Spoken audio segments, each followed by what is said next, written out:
చదువుతున్నాను. యెహెజ్కేలు గ్రంథం 34వ అధ్యాయం 14వ వచనాన్ని నేను చదువుతున్నాను. నేను మంచి మేత గల చోట్ల వాటిని మేపెదను, ఇశ్రాయేలు యొక్క ఉన్నత స్థలముల మీద వాటికి దొడ్డి ఏర్పడును. మంచి మేత వింటున్నారండి? మనకి దేవుడిచ్చేది ఏంటంటే మంచి మేతట. ఎలాంటి మేత? మంచి మేత. దేవుడు మాట్లాడుతున్నాడు ఈ ఉదయకాలం. అంటే ఉన్నత స్థలంలో నీకు మేలు చేసే దేవుడు నీకు మంచి దాన్ని ఇచ్చా. అంటే మంచి మేత అంటే గొర్రెలు అంటే దేవుని బిడ్డలండి. అంటే కాపరి గొర్రెలను ఎలా చూస్తాడు? మంచి మేత గల పచ్చిక మీద మేపిస్తాడు, ఉన్నతంగా తీసుకెళ్ళి పడుకోబెడతాడు.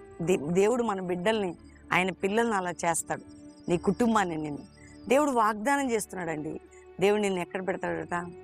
నీకు మంచి మేత, ఆత్మీకంగా వాక్యం, శక్తి, బలము, పునరుద్ధానపు శక్తి, ఇహలోక పరంగా కూడా నీకు అన్ని విషయాల్లో ఆయన మంచి